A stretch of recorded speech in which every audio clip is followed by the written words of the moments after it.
Yeah, so beginning Hegel tonight, German idealism, we'll begin with the German word begriffen, right?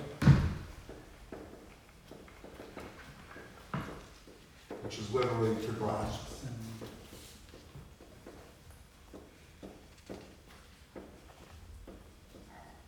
And in terms of physiological representation, by the hand.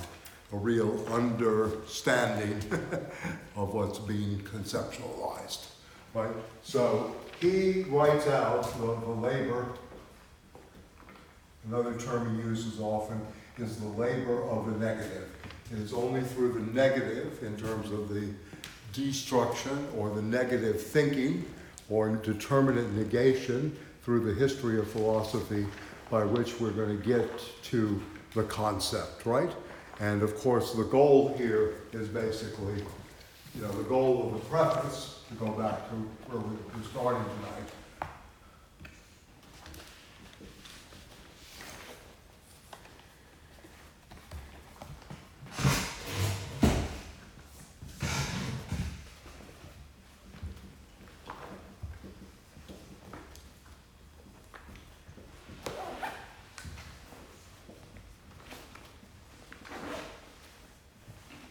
So this is a crucial world.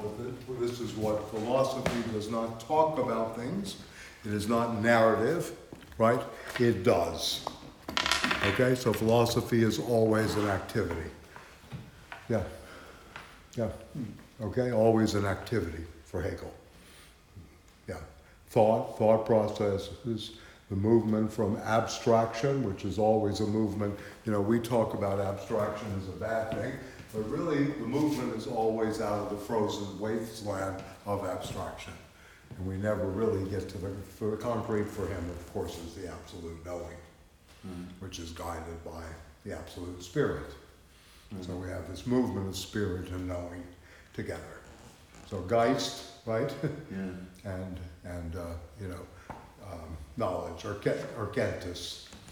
Verstanden. I'll go through these German words. I'm going to give you, I started working on it last night. I just got too tired. I didn't finish it, on key terms in German and their definitions, right, in some ways.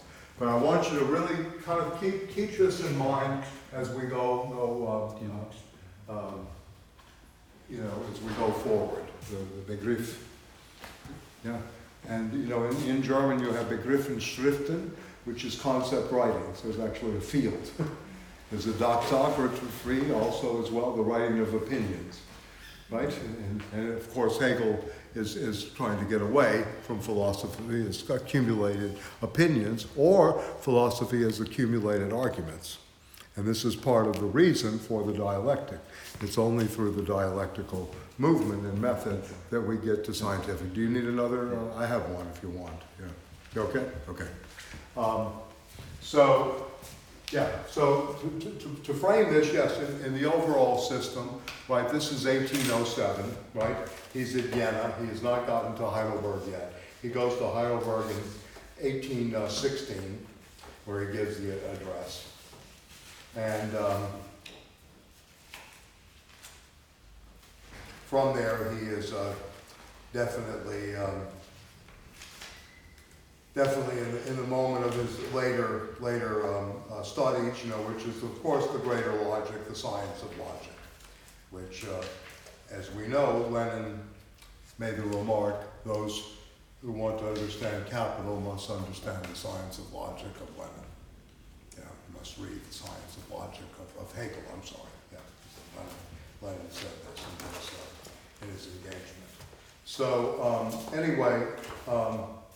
So it has to do with the system, the system of knowing is really what's going on. And let me just make a couple of points here.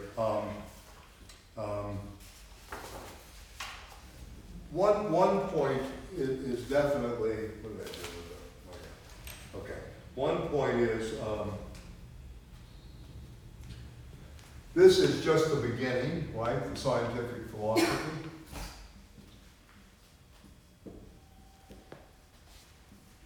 And to keep that in mind too, and that basically the development of this system of knowing is in the system itself,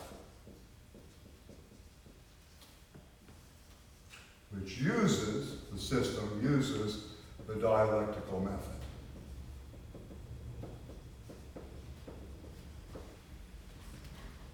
Which has, as we know in the tradition, a threefold moment: the transformation of quantity into quality, the process of negation of the negation, the not, and then the not of the not, right? That moves things, also part of the determinate negation, right? And of course the force of contradiction, the logic of contradiction. And these are the three major features, if you will, that move the dialectic in history, right? Etc. So there's a distinction between the system that's developed, right? It's developed, this absolute, in the system is the absolute knowing, but the method is, the path is dialectics for Hegel. Okay, can you kind of, I mean, it's elementary, but there is a difference between the system and the systemics of knowing and its development and the method that moves it, you know, in terms of which we appropriate, quote unquote, the true, right? So,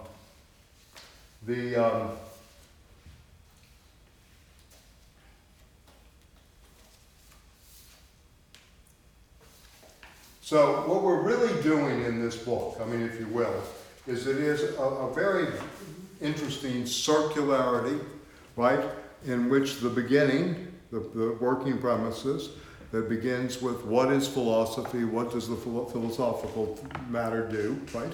What does it mean to philosophize, what does it mean to do philosophy, all plays out towards the end of the phenomenology where we've come full circuit to absolute knowing. That's the goal, is to get to the absolute knowing, universal knowing, right? Where nothing is left out in the movement of the particular, the singular, towards the universal. You know, all the particulars. So the totalities are always unfolding, right? Constantly. And this, I mean, just to make an aside, a parenthetical, this is what the postmodernists did not understand. That somehow the totalizing aspect, and the attack, of course, is here both on Kojève and Sartre. You know, that they found totalizing and the totality, and Lukács, that they find this to be impossible because there's always within each totality there will be a particular or a pars totalitas that happens. Hence, Adorno, and I'm going to go to a proposition, maybe we can sort of begin there with the text. If you look, this is a proposition that Adorno spent his whole life meditating on, I think, in some ways, not his whole life, but a good part. Number 20, page 11 in the preface, the true is the whole. And Adorno rewrites that, the true is the false. Right? But in that way, the true, right, or the false is the part, you know, is the part, anyway. But the whole is nothing other than the essence, and again, in German, Wesen is active. It's not like our fixed essence, right? I want you to remember that, please, because this is in movement, it's in process, right? Consummating itself through its development. So you have a Wesen, right? Always happening, right? Wesen happening here, right? It's almost participial, right? Essencine, if you will, right? Right?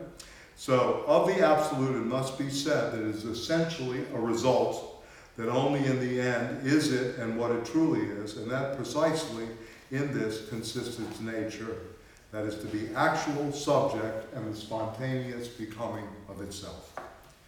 Though it may seem contradictory that the absolute should be conceived essentially as a result, it needs little pondering to set this show of contradiction in its true light.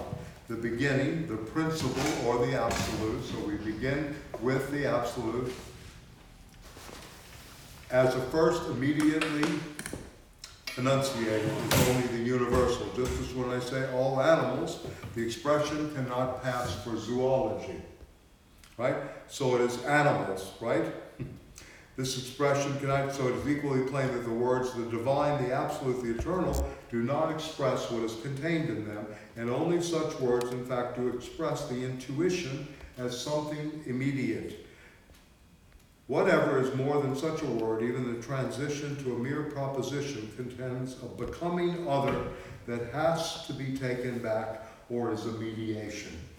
But it is just that is rejected with horror, as if absolute cognition were being surrendered when more is made a mediation than simply saying that it is nothing absolute and is completely absent in the absolute.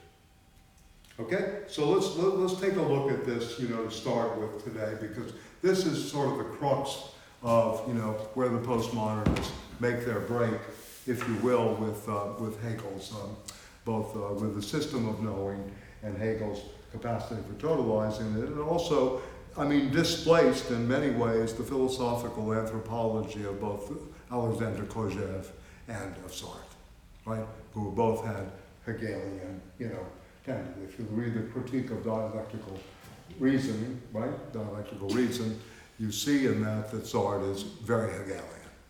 He uses the concept totalization multiple times, where the phenomena is totalized and you're moving on to another kind of totality. You see this in the early Kant, that influence in the concept of the totality there too. And you also, of course, see it in Kojève. It's also a thinker of the totality, who to me are the three major Hegelians in terms of at least the radical tradition, right? They're certainly major. They're not scholastic. In some ways, Hippolyte, who is very political, is much more textually bound, Jean Hippolyte, as the interpreters, of the masters. So any thought, maybe we should begin here tonight, that, the true is the whole, right? But the whole is nothing other than the essence consummated in itself through its development.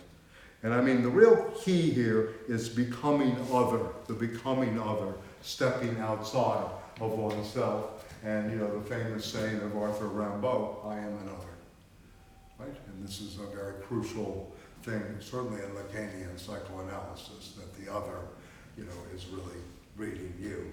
You're not especially reading the other in some ways. So any thoughts about this? How long is he thinking in terms of the end? How many?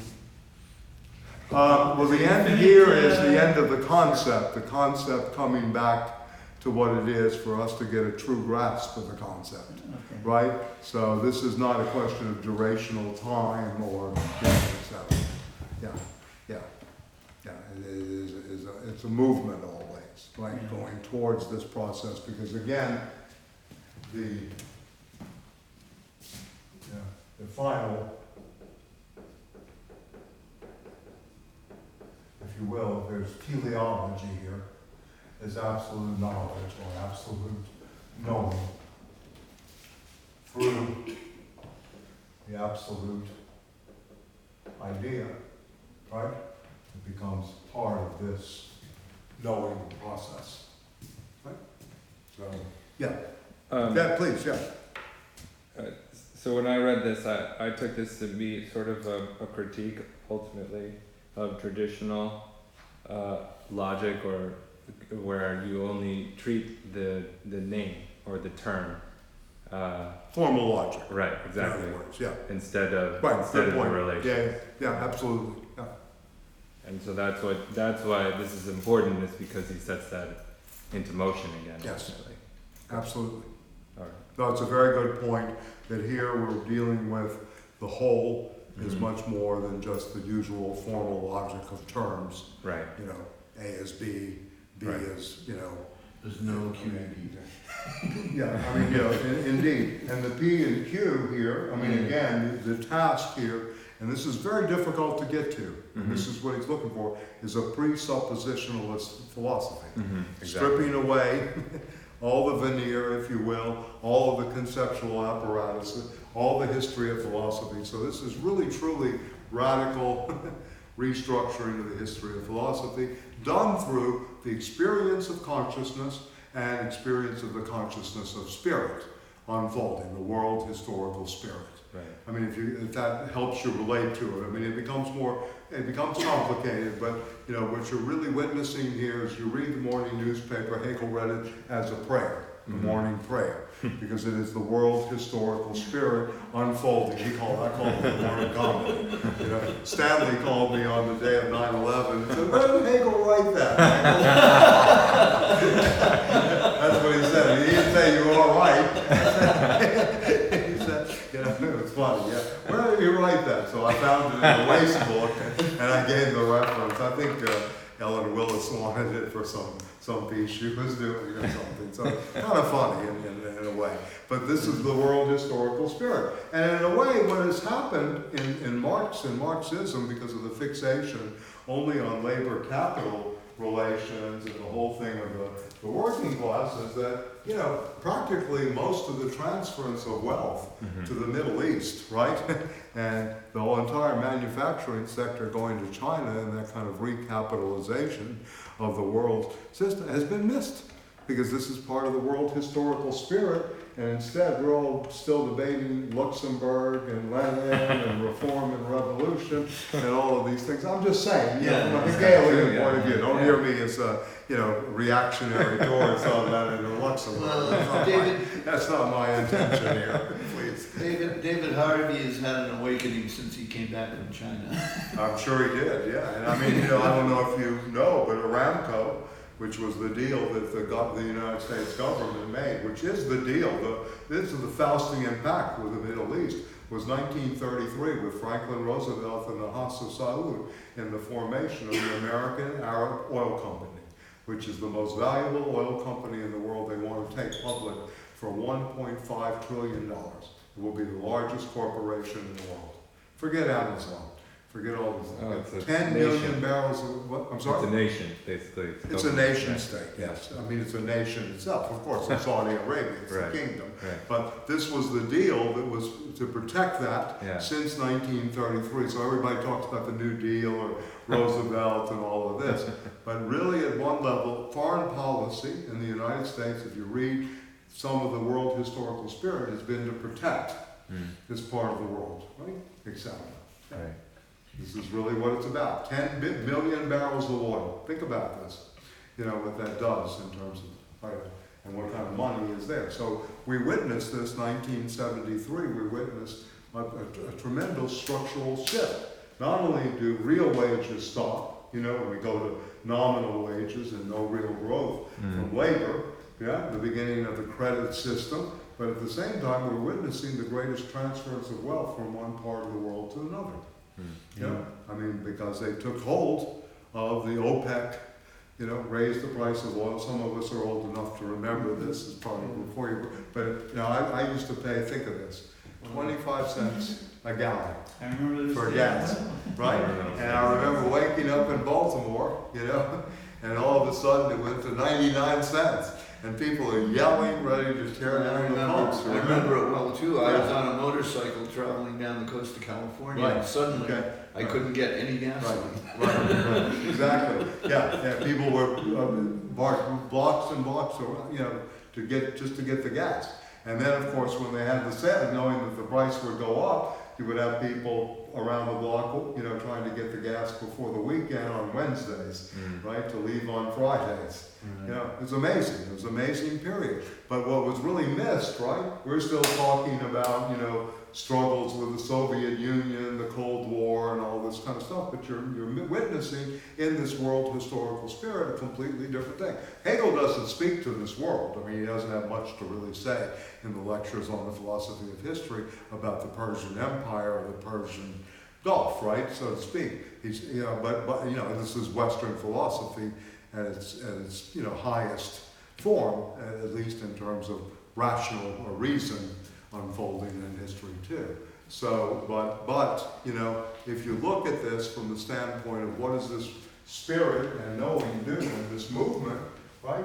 This is what was going on, you know, many times, right? Yeah, many times. And Reagan, in a way, is elected to protect that. You know, many levels he's elected as, you know, and look at his cabinet. All people, look at Bush's cabinets too.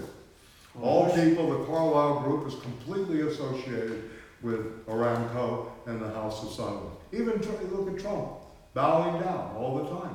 And you have this new axis, as we know, between Saudi Arabia, Israel, and the U.S. This is the axis of power, right? And Putin doesn't want that unipolar world. That's another thing you have to think about too here.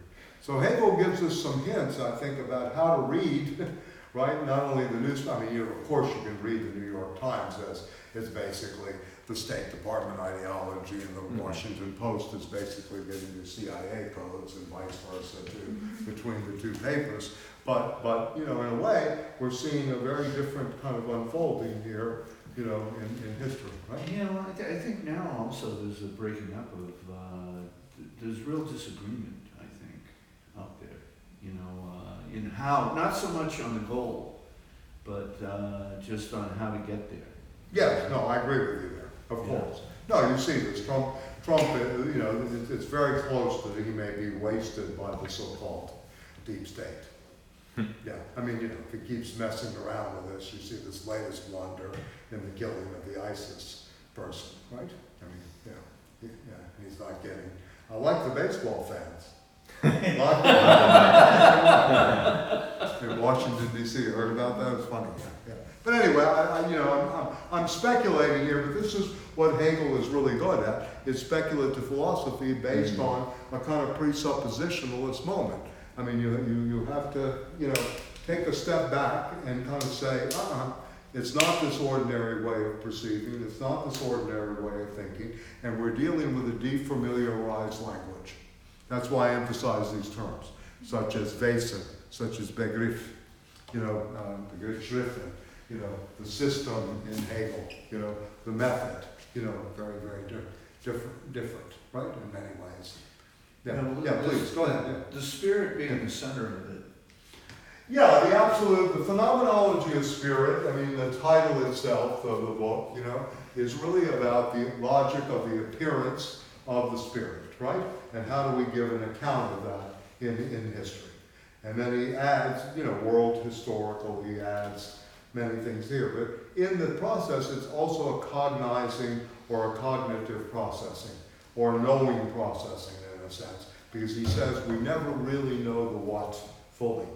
This goes back to some of the stuff you do in the pre-Socratics. We never know the whatness of things, right? So he makes distinctions between the this, we'll see this in sense certainty in the section, between the thisness of something and the thatness of it. You're going to begin to see this. And another crucial word is the Bestimmung, which actually came up last night, is determination.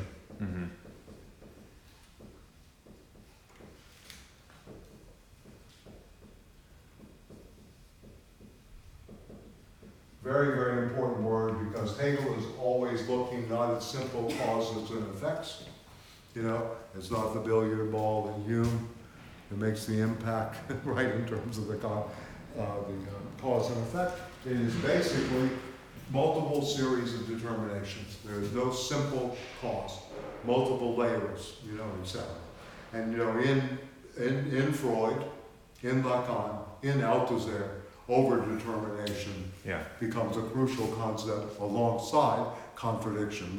In my opinion, one of Althusser's really finest philosophical interventions. And the difference between determination and overdetermination is that determination is a specific effects, has specific effects, whereas overdetermination can't exactly specify exactly what determined that moment. No, you have more of a scattering of the effects than where you see the effects in some ways. And that's different in Hegel, because it's more about determinism. It's about not determinism, but determinations. Yes, determinations versus the over-determinations. I mean, Freud, as we know, we're all over-determined, all because of our own various childhood neuroses or whatever, that we still act out in certain frameworks, etc. That's a system of over-determination. Right? And does that go back to this sort of a point you made about Adorno there, where the true is the false? Like in Marxism, or is that the idea of overdetermination in Marxism, in a sense, that it's not determination, it's overdetermination. You can't exactly specify, you know.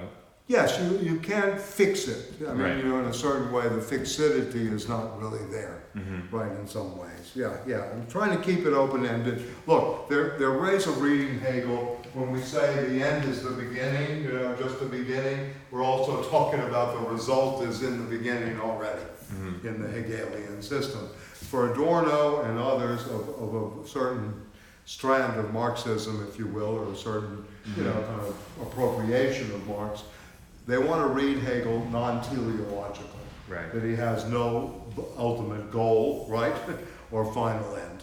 They want to leave it as an open-ended process, right? The same thing with Marx, Yeah. too. Yeah. I mean, that a lot of people have Well, it's done open. since the 18th Brumaire and also the later the Grundrisse, very open work to Negri. Right. This is one of Negri's great finds. It's just me. Yeah. Going off what you're Yeah, saying right yeah. now, as far as I understand, and I'm not saying it's Yeah, too yeah, far, okay. but to the effect of like having the sort of end be open, because I was just like looking when he said like about you know, the absolute is a result and that consists in its nature to be actual, subject. And as far as I know, is that kind of like, you know, touching on like Zizek's reading of what he's saying insofar as the end, like this like substance is subject, so it has this like fundamental indeterminacy within itself? Yes, exactly. Because this goes back to Proposition 18. You know, you're returning to something I didn't read, right? Is this bifurcation of the simple, right, and the doubling that takes place. And so you're pointing to that in that way, right? Yeah. I That the think substance and subject, Right. as subject, pure, simple negativity. Right. Why Zizek writes books such as Less Than Zero or whatever he calls that, you know, yeah. Anyway, or, you know, this is the notion of the radical negativity at the base of the Hegelian system, Yeah. you know, the negativity. And, you know, this is it. Because it is the labor of the negative that gets you through. The Nietzscheans and Deleuze and others try to bypass this because they want to be affirmative in terms of the Nietzschean will to power and eternal recurrence of the same in some ways. Although, you know, you could really read modern philosophy, it's a very difficult thing to do, that the Hegelian owl, if you want to put this in animals, you know, watches as Zarathustra goes through the night. Right, so the old wise owl that takes flight at dusk is sitting there, and Zarathustra is trying to overcome the labor of the negative as we go in. And Zarathustra has his animals, the camel, the lion, the serpent, etc. So you can kind of do things with this that are pretty interesting, you know, that sort of open up a different way. So the owl of Minerva could be your, you know, your daily reflections on the news, right? On the daily news, on the daily experiences you have, what's happening in the world, how they affect you. But at the same time, the overcoming, which is a word that's crucial to Nietzsche, the Uber, you know, and the overcoming, right, in which the Übermensch, these forces are overcome, are playing out the affirmative. So, yeah, so it's very interesting to see all this German, you know, the German tradition, how fast it moved and how it became so dominant, you know, really from Kant, you know, through Heidegger, you know, into today with some of their figures, you know, who are trying to think this through, Karl Otto, Apple, you know, Habermas. I'm not saying that they're the best in the world, but they've certainly made their contributions, right? Yeah. Habermas, if you could understand him, might not be so bad. Yeah. Well, he's speaking of German idealism. The Ideal Speech Act is really a notion that, you know, we maybe be able to go back to. So again, look, this again is a movement towards the universal. It is not like the postmodern that wants to specify small narratives. This is against the Lyotardian, you know. This is a grand narrative, if you will. It's a grand narrative not only of emancipation, like Marx, you know, that Lyotard reads, but it's a grand narrative of the spirit unfolding in history. So you see in the postmodern, you know, thinkers, if you will, if you want to type them that way, Lyotard, especially going back to Kant, Jean-Luc Nancy, back to Kant, right? You have all of this movement that is happening with Kant after this to reestablish limits to think within, right? That Hegel is basically going beyond those limits in the speculative way, Yeah. right? And So- Marx too, right? Well, absolutely. I mean, Marx is, there's much more than a simple inversion at work here, right? Much more than just a simple inversion of Hegel. Yeah, yeah. I don't know. I mean, if you want, the economic and philosophical manuscripts of 1844 is basically the first critique of the Hegelian dialectic right. by the Marxist tradition. Yeah, and the left Hegelian movement. We'll talk more about that. Yeah, but what were you going to say? I'm sorry. Yeah. No, it's okay. We can go on. No, I sure. don't really Go ahead. remember.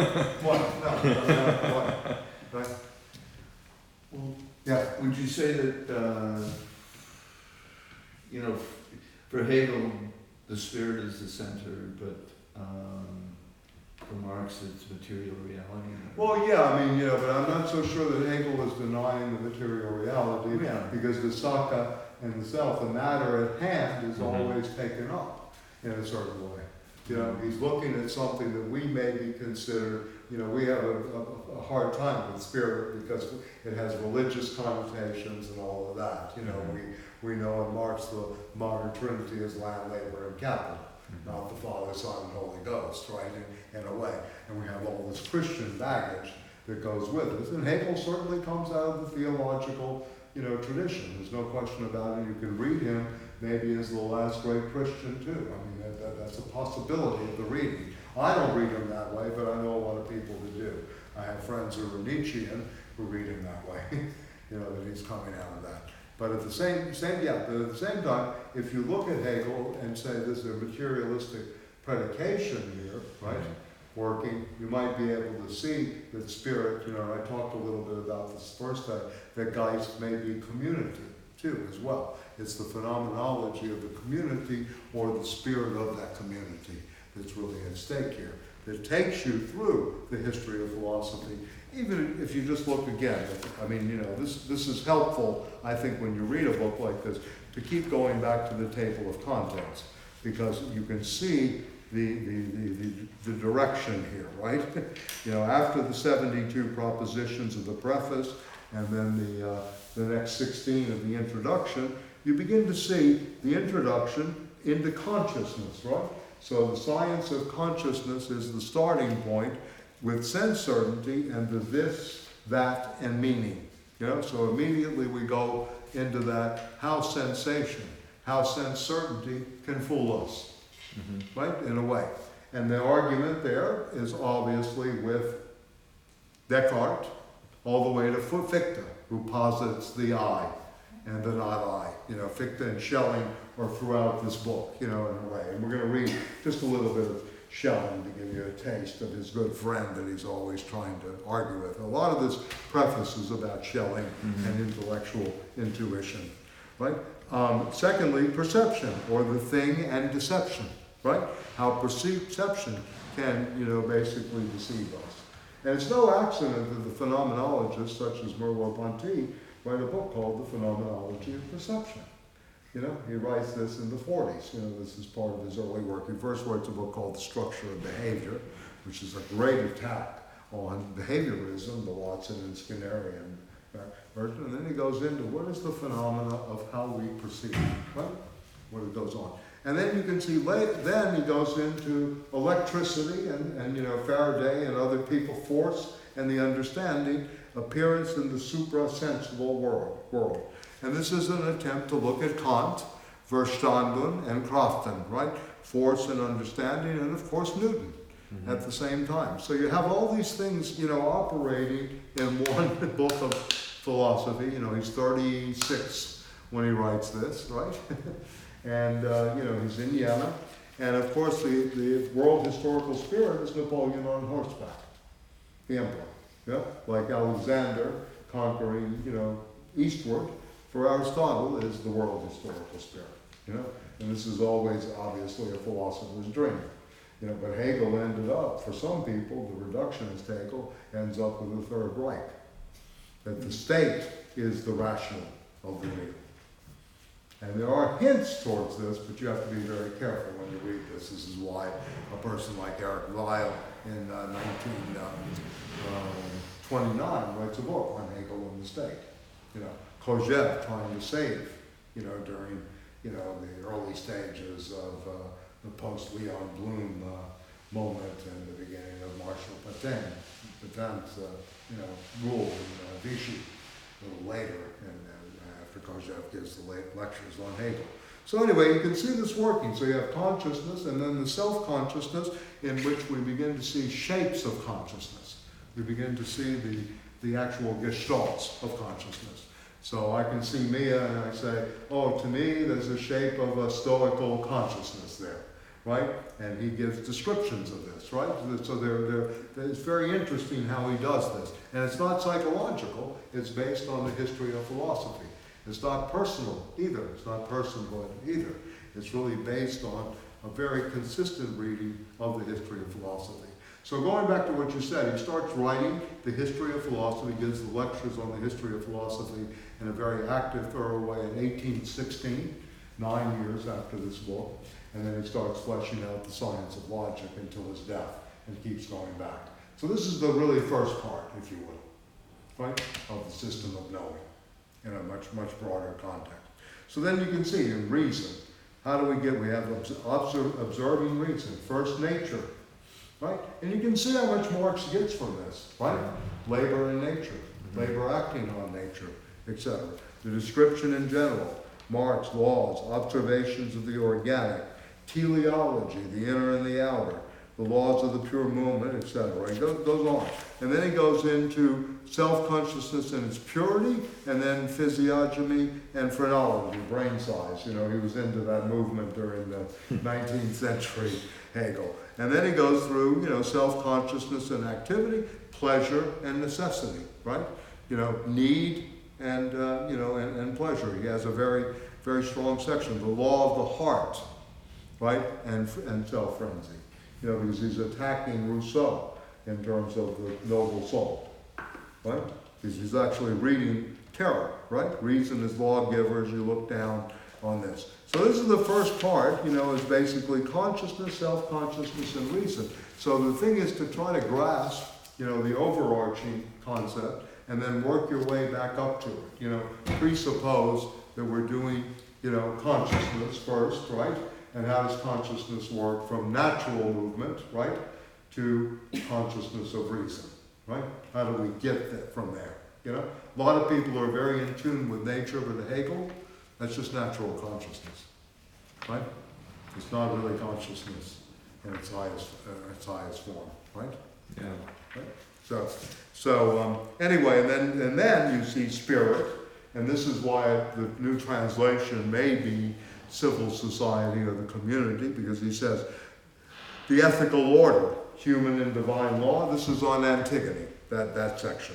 Ethical action, guilt and destiny, legal status, and then alienation, culture, and then of course, you know, the movement of Robespierre, you know, absolute freedom and terror, right? Right? And then, you know, of course, Kojève reads into this Stalin, you know, the show drive. Yeah, ultimately, right? And then spirit's asserting of itself as morality. So you make a move, right, from the ethical order, civil society, cyclic type, right, to moralitas, the act of judgment that determines the right and wrong and how the wrong. And then he ends with religion, and then finally, as you see, the absolute knowing, where it ends up at the end. So sometimes it's good to, you know, just look at this and, you know, read a little bit between the lines. So anyway, let's go back to this. I mean, this is a very, very deep part of the preface where we started today. Maybe we should go back a little bit to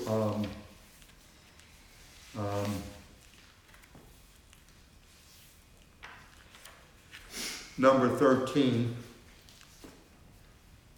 or maybe even number 12. This new world is no more than a complete actuality than it is a newborn child. It is essential to bear this in mind. It comes on the scene for the first time in its immediacy or in its concept. And I did a little bit of work on this. You know, concept is actually being used interchangeably with notion. Mm-hmm. So I think if we stick to the concept, to me, which is a little more, you know, powerful, you know, because of the hand, is good. Just as little, and I'll look it up in the German too, because I have a copy of the German here. Just as little as a building is finished when its foundation has been laid, so little is the achieved concept of the whole itself. When we wish to see an oak with its massive trunk and spreading branches and foliage, we are not content to be shown an acorn instead. Right? So too, science, the crown of a world of spirit, is not complete in its beginnings. The onset of the new spirit is the product of a widespread, and this is important, upheaval in various forms of culture. Unless you undergo this upheaval, this kind of shaking, being solicited, where you're shaking through and through, right, in a certain way, that, you know, the Hegelian moment that really passes you by, if you will, you know, if I could put it that way. The prize at the end of a complicated, tortuous path, and of just as variegated and strenuous an effort, is the whole which, having traversed its content in time and space, has returned into itself, right? And the resultant simple concept of the whole. But the actuality of this simple whole consists in those various shapes and form which have become its moments, right? So, you know how some people say, oh, I had my self-conscious moment, or I had my moment there. For Hegel, this is child's play. You know, this is a way of, you know, just saying, okay, next, you know, in some way, right? And which will now develop and take shape afresh, this time in the new element, in their new acquired meaning. Again, we are acquiring new meaning. I want to emphasize this with Hegel too. There is always already new meaning at stake. We're getting out of the familiarization, if you will, of everyday language, of ordinary language and speech, right? The production of new terms too, right? And the production of new terms. But, you know, in his case, yes, we're not using the words the same that Kant used them, or the same for philosophical tradition. But this is something that Marx is very close to as well, or Marx. No, it's a very good, this is a great essay right here, just to take that and then to look at Althusser and reading Capital. I think that's where you're coming from, where he starts to engage, you know, what Marx, you know, was creating as new terms. Yeah. But you can see Althusser, he wrote his dissertation, it's called Spectres of Hegel. Yeah. And I mean, the specter of Hegel haunted him. It's still there all the time, Yeah, it's still there. I mean, that's another thing that his next generation of scholars. I desecrated the flag here.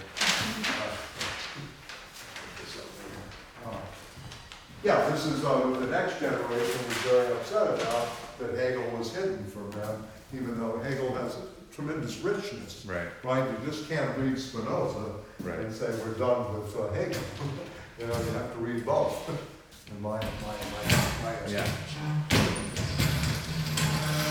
So anyway, this is very important, this section, this new world, etc. And while the initial appearance of the new world is to begin with, only the whole veiled in its simplicity, you go, wow, right? In its simplicity, the splendor of the simple hits you, or the general foundation of the whole, the wealth of previous existence is still present to consciousness in memory. Consciousness misses, in the immediate emerging shape, its former range and specificity of content, and even more, the articulation of form whereby distinctions are securely defined and stand arrayed in their fixed relations. Without such articulation, science lacks universal intelligibility and gives the appearance of being the esoteric possession of a few individuals. An esoteric possession so that it is not yet present only in its notion, it is not as yet present only in its concept or in its inwardness of a few individuals, right? And its undiffused manifestation makes its existence something singular. Only what is completely determined is at once exoteric, comprehensible, and capable of being learned and appropriated by all. The intelligible form of science is the way open and easily accessible to everyone, and consciousness, as it approaches science, justly demands that it is able to attain to rational knowledge by way of the ordinary understanding. For the understanding is thought. The pure eye as such, and what is intelligible is what is already familiar and common to science, and the unscientific consciousness alike, the latter through it having afforded direct access to the former, right? So he's really looking at science here in terms of, as sometimes science for the people, right, has a real force, right, in a sense. It can be exoteric, right, not esoteric in the hand of the initiates. Yeah, yeah. So very, very interesting here in this way, the real order thing. Okay, so what he's really looking at in these next few sections is the formalism of which this takes hold, right? He's trying to criticize this kind of formalism, as Josh opened up about formal logic. Here it's philosophical formalism that he wants to take away, okay? Yeah, in my view, number 17, and this is important, 17, which can be justified only by the exposition of the system itself, very important. Everything turns on grasping and expressing the true, and again we go to 20 here, the true is repeated, the Wahrheit, right, the truth, right, the Wahr. Not only as substance, but equally as subject, what Mia was saying, that in some ways they're very interchangeable. It's like reading a double, and the passage is from substance to subject, right, in the Zizek, and certainly in Spinoza too. Yeah. Anybody really interested in this from the Hegelian point of view is an Israeli philosopher named Nathan Rothenstein, who wrote a book From Substance to Subject. It's a really good book on this passage. Nathan Rothenstein is his name. Anyway, okay. At the same time, it is to be observed that substantiality embraces the universal, or the immediacy of knowledge itself, as well as that which is being, or immediacy for knowledge. If the conception of God as the one substance, and remember, this is proposing, right? It's not the belief system at work here, or ontological proofs, but he's looking at the universality. We can substitute energy here, if you want, if you'd like. As the one substance, right? Right. Shocked the age in which it was proclaimed. The reason for this, on the one hand, an instinctive awareness that in this definition, self-consciousness was only submerged and not preserved. So it's kind of interesting. There was no Aufhebung at work. There was no dialectical movement. Now, very interesting when you read this slowly. I mean, again, we could spend 10 weeks just on the preface. Yeah. Yeah, okay? So, on the other hand, the opposite view, which clings to thought as thought, to universality as such, is the very same simplicity, is undifferentiated, unmoved substantiality. And if thirdly, thought does not unite itself with the being of substance and apprehends immediacy or intuition as thinking, the question is still whether this intellectual intuition, and that's a crucial term again, from both Schelling and Fichte, right, does not again fall back into inert simplicity and does not depict actuality itself in a non-actual manner, right? How do we think of substance, Michael? Like, what is substance? Is it like in the pre-Socratics, the first principles, air? Yeah, I mean, substance is what's underneath that first principle. Okay. And in Aristotle, it's ousia, right? The last definition of substance is real estate. You go through the dictionary and the etymological of it. It's very interesting. You want to talk about materiality, right? This is where it goes ultimately. But yes, it means what's underlying the standing.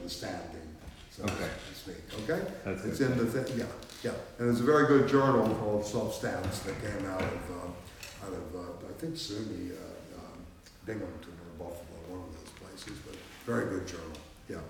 Okay? So substance, right? It is, and look, the living substance being, which is in truth, going back to what was mentioned vis-a-vis Zizek, in truth subject, or what is the same, is in truth actual only so far it is that the movement of positing itself or the mediation of itself othering with itself. This is ficta. This substance is, as subject, pure, simple negativity. It is the doubling which sets up opposition. Okay? This is very interesting here on the double, right? Of which, of course, as you know, the doppelganger comes out of in this period, right? Yeah. I am another in Rimbaud, in the poetic movement, right?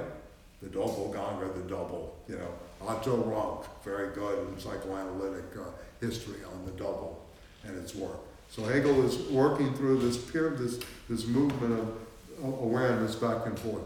Sartre, if you want to see this at work in human relationships from his standpoint of where he reduces everything to sadomasochistic relations, you see this in concrete relations with others in the 43 text being the nothingness.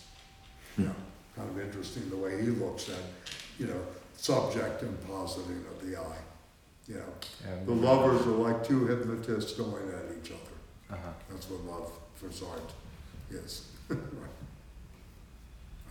Always that struggle. I don't know. Of the look and the gaze. Yeah, I don't know either, but it's kind of like He wrote in a lot of cafes, That eye was observing a lot of stuff in those cafes, the Julia Greco running around. The one looking at that way. Simone and others. What? I'm sorry? Very room. Yes, indeed. So anyway, so this is very, very important here. The living substance, true subject, the substance is a subject, pure, simple negativity. So we don't think of ourselves as simple negativity, but this is what, he wants us. Totally basic, yeah. Yes, and it's for this very reason, the bifurcation of the simple. It is the doubling which sets up the opposition, conflict, if you will. This is Heraclitus here, John. Okay. Right here.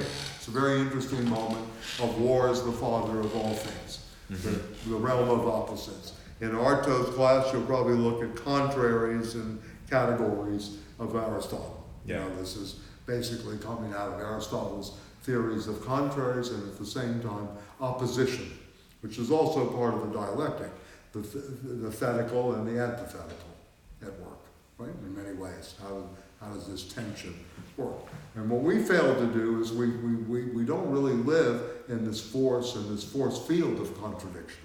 We see it, we don't really live it and experience the contradiction. This is why we're so, excuse my language, you too, but why we're so fucked up, in so many ways. We're not really understanding the levels of the contradictions that we're really experiencing. We say it's crazy Trump, we're on the political scene. But we're really, in some ways, just doing descriptive phenomenology that way. We're not really doing, basically hard work of the labor of the negative in order to get there. That's the way I feel. And this is a problem I have with a lot of activists, in a sense. This is completely bypassed.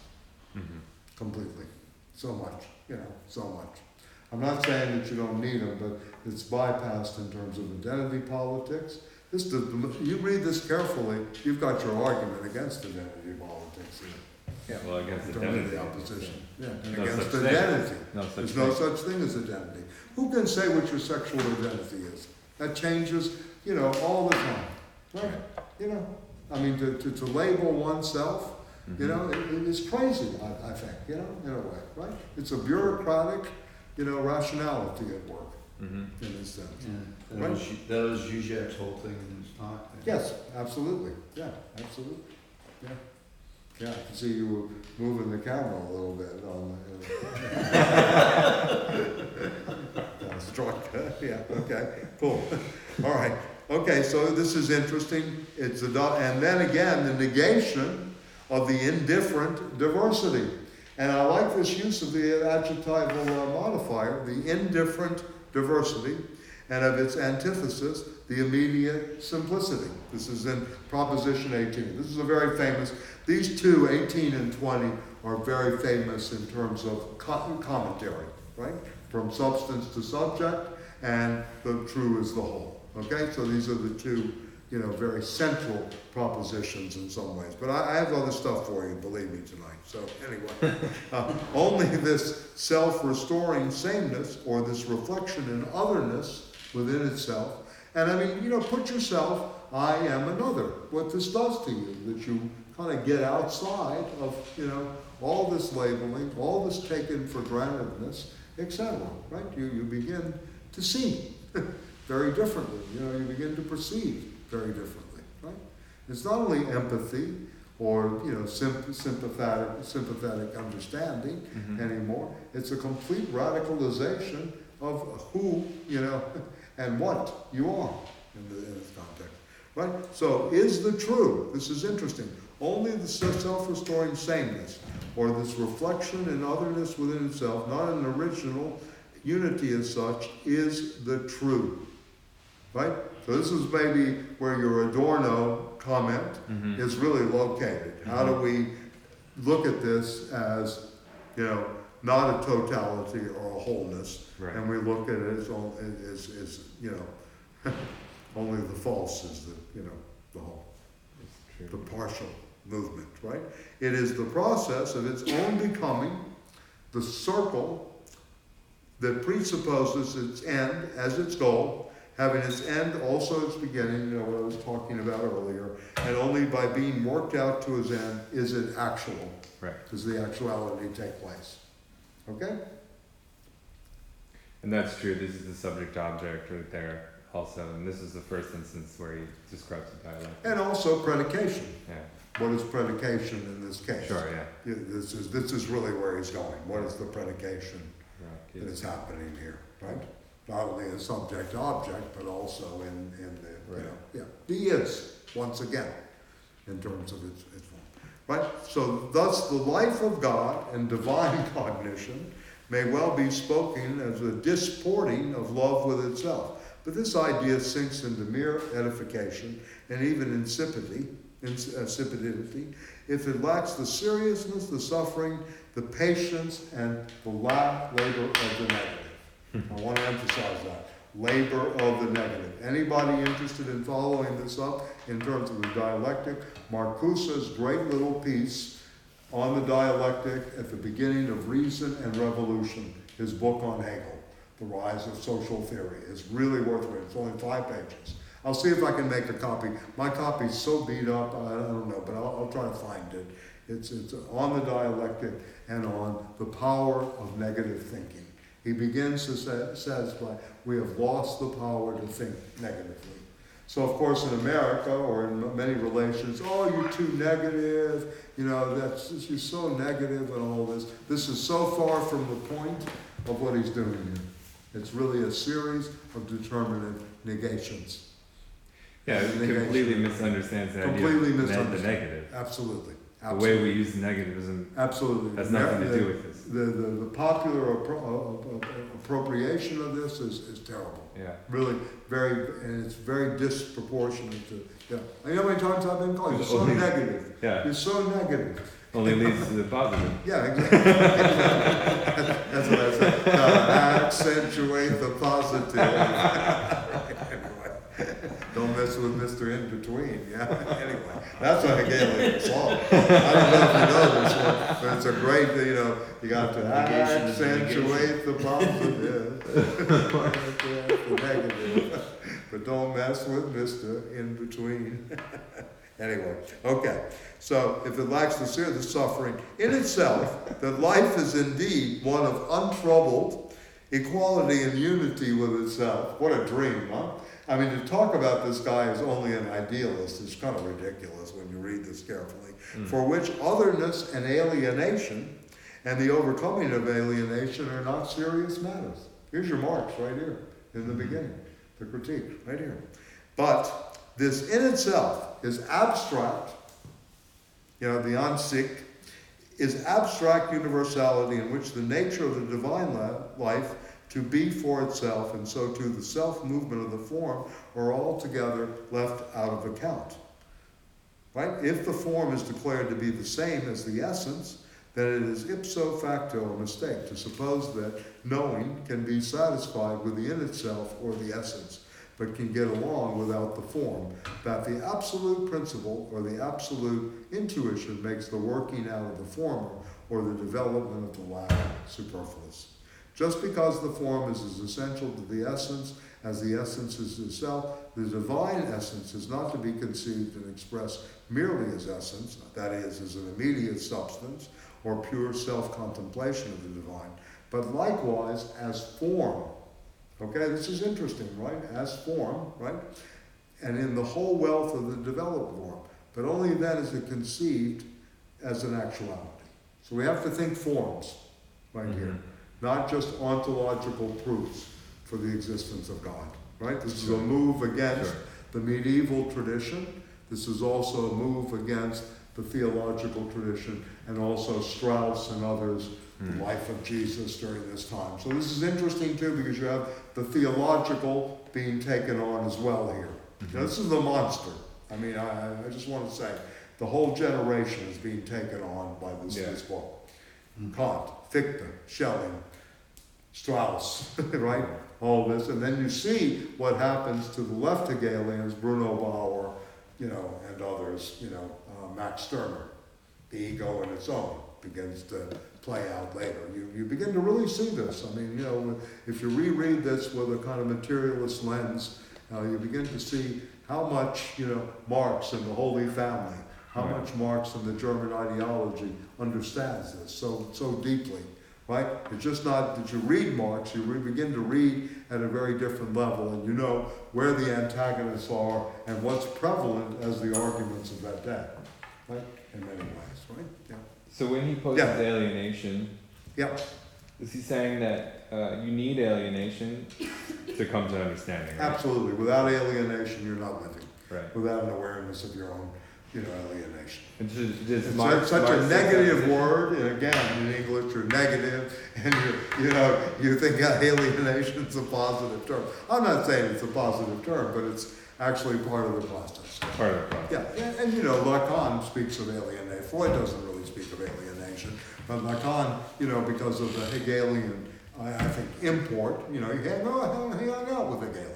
Right. Kojève and Hippolyte were both very good friends. Hippolyte is throughout his seminars, and Kojève, as I gave you, did I give it to you? The letter that you wrote to Lacan wrote to Kojève. Yeah, well, I think I have some copies with me. If not, I'll bring them next week. But anyway, yes, very important concept in all of this. And something the Althusserians want to move beyond and just start with money, because they're structuralists only, right, in a way. And this is not only structuralism at work, right? Again, you have to think of this as spherical. It's always undoing, you're in a cycle or a circle of alienation. Part of the process is to move from that circle out of the alienation somewhat, but you need a self-awareness and a self-consciousness of this, right? And where are you moving to in terms of the alienation? Is it alienation from nature, alienation from Geist, alienation in work, and alienation in human relations, just to mention 4 obvious ones, right? So where does this alienation happen? And I think I mentioned this person, Mitchell Franklin, the lawyer, case Western Reserve, he ended up at Tulane. I mean, he wrote a brilliant piece on alienation as a legal concept from a Marxist Hegelian standpoint. I have a copy of this from Tulane Studies in Philosophy in 1960. Pretty amazing stuff, not talked about at all. Again, a completely under-theorized version in Marxism. Marxism is lacking in materialist conceptions of philosophy, that history is yet to be written. It's lacking in theories of law, right? In any kind of depth, right? So these are 2 areas that are crucial, to real moving forward. Political economy, the best, right? Of course, right, in some ways, but yeah, go ahead. You never get around to the superstructure. Right. Yeah, well, the juridical, yeah. I mean, this is, I think that Foucault saw very actively and went that way, and picked up on stuff. But yes, alienation, absolutely necessary. Absolutely necessary. It's a condition. This is also going for fundamental concepts of psychoanalysis. I'll bring the reference next week, you know, the 64 lectures of Lacan, you know, as a presentation on the 4 fundamental concepts. Not that alienation is one of them, but he talks about the alienation of the subject. And sujet is a very, very important concept in Lacan. You know, to attune you to this word, he actually emphasizes this a lot in his teaching. But let's look at this too. But again, Phil, yeah. Yeah, didn't Negri get into this a little bit? Who? Negri get into, when he was writing on the Grundrisse. Yes, I mean, you can see Negre has been, as you said, I went through a new baptism in the River Seine when he got to Paris. Yeah, you can see the influence that happens here. Yeah. Hegel is another person, he bypasses them, Negre in some ways. Yeah. He wrote on German historicism, Delphi, and Count Yorick early on in his work, and then Negre went the way of the critique of Bobbio, who was his teacher, who was kind of the liberal philosopher of law in Italy. Was a kind of a inheritor of Croce. Italian Hegelianism is not as powerful as French Hegelianism, which may give them, in some ways, an advantage in the work they did in the 70s. And there was this kind of fusion with Deleuze and others. At the same time, I think it's come back to haunt in a way. Very interesting stuff. I mean, we have to always look at, what's happening in these ruses of reason, which is a Hegelian term, the tricks of reason, the tricks of representation. Are we living through a new cunning of reason in history? What does that really mean? Where are we? How could we have predicted this? If anybody tells me in 1975, or really in the 80s, Donald Trump is going to be president of the United States, I'd laugh my tail off. If he had told me Ronald Reagan was going to be president in the 60s, I would have laughed my tail off. But look where we are, and it's getting worse. And who knows what we're going to get? I don't know if you read the New York Times today, but Elizabeth Warren has a long history of defending corporate interests. Sure. Yeah, I mean, it's no news to me, but now people are aware. I mean, supposedly she's a progressive candidate. She actually helped destroy workers by fixing bankruptcy for Limtemco Volta Steel, LTV Steel, which was a conglomerate that was one of the biggest financial mess-ups in the history of corporate, America. And she bailed them in terms of bankruptcy.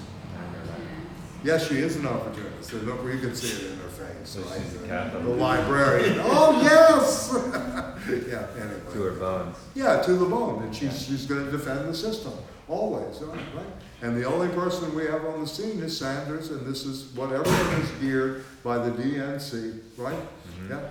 And our friend Amy Goodman participates in this. It's no longer democracy now, it's Democratic Party now. Well, honestly, in the takeover of Pacifica. of WBAI, I mean, you listen to, they've changed the programming. There's no local programming anymore. No, and the programming they're putting on there is straight Democratic Party. Right. Yeah, Amy Goodman really couldn't tolerate Zizek at a certain point. It was interesting to see that. Right. And you're like, okay, this is going in a bad direction. Well, I mean, you speak about identity politics. I mean, this is the fodder on which both Rachel Maddow and Amy Goodman feed in different ways. Not that Amy Goodman is much better than Rachel. Amy's Maddow. No, I'm not saying. I was making a general proposition. I mean, I don't want to be accused of putting them in the same boat, but in terms of identity politics and the whole Me Too thing, they're really basically on the same page in a lot of ways, and they play that out actively. It's never really thought of beyond that. And so much of the program. I mean, look, what we used to do with the New York Times, you take the front section and you would see how many ads, how many pages, how much was devoted to stuff. You would do an analysis, how much time was developed to something. You could do the same with the Amy Goodman program. It seems like, at least to my very tender intuition, I don't listen every day, but when I do listen, it seems like half the program is devoted to victimhood, right? This is really what's going on. You know? Anyway, am I wrong? I mean, I don't know. Well, right now. Yeah. No, back in the day when Zamori Marksman and these people, when she was just coming up, it was a very different animal, WBAI, as you know, right? I mean, they had a much different force at work. Yeah. They were really thinking radically all the time. They still believe it. Now it's just a protection of basic, quote, human rights as articulated by some UN commission or Amnesty International.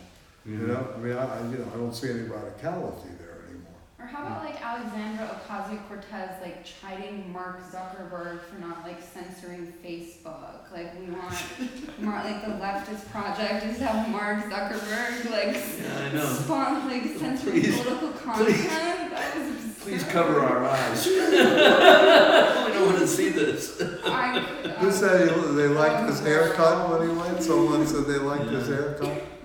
One of the congresswomen said, "Oh, I like your haircut. I want to comment on your haircut." He told Zuckerberg, right? Yeah, I mean, like these people. I mean, you know, they care in a sense. Yeah. In so many ways. But let me just read this. I mean, just so we stay. So, just because the form is an essential to the essence, as the essence to itself, the divine is not to be conceived merely as essence. That is, as the immediate substance of pure self-contemplation of the divine, but likewise as form and in the whole wealth of the developed form, right? Only then is it conceived and expressed as an actuality. And then he goes on to where we started, the true is the whole, right? Going back to the truth, right? The movement of positing, right? Expressing the true, not only substance, but equally as subject, right? So, you know, and we can think this through Adorno. I'll bring you the passage next week. This is also in not only in the negative dialectics, but throughout Adorno's work. Yeah. So if the whole always contains an element of false, ultimately. The part. It's called the pars totalitas Okay. in philosophy. You have the totalitas, which Right. gives you the kind of the whole, right? Okay. In a way. And then there's this pars Right. totalitas in the Latin that can break off from the totality as a new particular, right? It cannot be universalized. And that's he characterizes that as a contradiction ultimately. That Adorno, you mean? yeah, or just in Yeah, I mean he's actually closer to the Leotards in that way. He's more of a postmodernist thinker than thinking that we can have absolute knowing. Right. Right. So then, I mean, Hegel really believes. You I mean, can. is very sincere about this movement to absolute knowing. That we can, we really can get there. You have the spheres of religion, art, and philosophy, and it's philosophy as the sphere which overcomes the other two, in which we get this absolute knowing. And this is a magnificent construction. I mean, I want to say, I've studied this for a long time. I've seen diagrams. It's pretty amazing. I'll try to get you one of the diagrams too, about what he's really doing here, in some ways. And the spheres, think about this too, that you're spherically unfolding, into new spheres. This passage I read earlier back on the newborn child, right? This is part of the dialectical unfolding into a new sphere of knowing, right? I mean, I see that concept too, but Althusser, he says it's a sphere of spheres, because you never really have a beginning or end. So it's like a sphere with little spheres all in it, and you can kind of spin it around and go anywhere, start from any position. But that you think would be different? Well, yes and no. I mean, this is, again, the Hegelian system aims towards full understanding, comprehension, and knowing. So that's what we can know. I mean, it's an ambitious, this is an ambitious program, so to speak, right? That he is going to be I, Hegel, and the truth, right? Is really what actually unfolds here, I mean, in the history of philosophy. Yeah. I, Hegel, have written the lectures on the philosophy of the history of philosophy. I, Hegel, have written a philosophy of history. I, Hegel, have redone formal logic into dialectical logic. I, Hegel, have now traced the development of civil society through the French Revolution. I mean, this book is conceived after the French Revolution, right? I mean, as I said, Germany's trying to catch up. As Lenin said, what is English political economy? The French Revolution, right? And German idealism at work, right? This is the formula, going forward, right? So but go ahead. I'm listening. I guess to you. my question is, so how is that transfigured into Marx? Like, that there is, so you have the true is composed of the true and untrue. Well, look. First of all, with Marx, think about it this way. Marx will give an analysis of alienation, right? Vis-a-vis Hegel and Rousseau. And the first time alienation is used is by Grotius, the international theorist. Right. The Dutch. So alienation takes on different meanings. In Rousseau, alienation is necessary to join the community. You see this in the social contract in the first book. Okay. Very important. Interesting. Right? So Hegel will take this up in a much more determined way, and etc. So Marx understands this, although he will look at material alienation, understanding very well that labor is alienated from nature and transforms its object. Okay. So that's his initial Hegelianism, if you will, or material Hegelianism. For Marx, the alienation then goes into work, but Hegel talks about work as alienated too. Marx is not the first to, think of alienated labor either, right? Okay. So the reworking here, in a way, is that Marx has different objects under purview. He's going to begin capital with commodity form, right? For Hegel, the form is consciousness and shapes of consciousness going through. Right. And how do we know? What are the conditions of our knowing, right? Right. What can we know? But he goes well beyond Kant. What can we hope for? Hegel's saying we're going for the entire, knowledge. I, Hegel, am, the representative of the Protestant.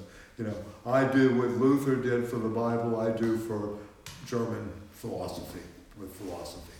So think about it this way. He's writing a history of philosophy, right? Rewriting the history of philosophy, which, is the lectures on the philosophy history of philosophy that he begins to give in Heidelberg. He's rewriting logic, right? And in this book, he's rewriting epistemology, right? And he's doing through the experience of consciousness, of spirit as it unfolds world historically. Yeah. So there's a big difference here in terms of the objects. Marx will talk about, the early Marx, the humanist Marx, who's Feuerbachian, will talk of sensuous rationality, right? That the laborer has the sensuous thing, that the person that makes the nice desk is smelling the wood, has a sensuous process of molding and shaping. You as an artist should, know, that you have this sensuous relationship to the material you're using. And Marx is emphasizing that, but in the process of alienation, one loses that in a way. So Marx begins out with the sensuous. For Hegel, the sensuous has to be just overcome, right? It's part of immediacy and something that has to be overcome, because you're dealing with levels of abstraction here. You have to remember again, he's taking you through levels of abstraction, right? In a different way. And this is something we forget too, that abstraction means pulling from, right? You're really pulling from. So the processes of abstraction is very important in terms of getting to the concrete. We have not yet reached the concrete. If you really want to look at this in terms of, this absolute world spirit not unfolding yet, or why we haven't achieved, we're still in the frozenness of abstraction. We're still dealing at these levels of abstraction. We're trying to overcome these things, right? Many ways. Yeah, think about it that way, in a way. Marx is dealing with abstractions too, throughout. Right. the movement of the abstract to the concrete, is the dialectical process. This is why it's so hard for people in the Anglo-Saxon world or in the Anglo-American world, Anglophone world, to be able to really understand this, in a deep way. Because we're so mired in, trying to get to the tangible, which we think is the concrete in a certain way. Very different in this kind of philosophy. So keep that in mind. We'll go back to this. This is complicated. One of the best books on this, again, another bibliographical reference, is Carol Kosik's book, The Dialectics of the Concrete. How do you move from the abstract to the concrete? Kosik was very responsible for the check Kosik, Carol Kosik.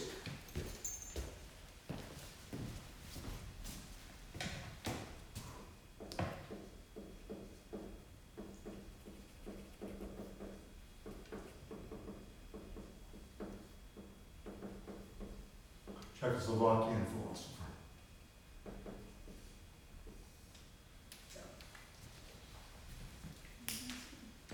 Yeah.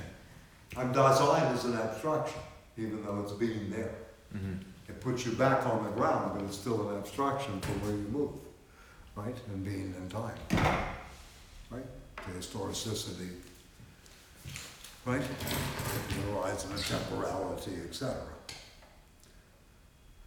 So we can think of these things in that level. I'm not trying. Listen, it's not.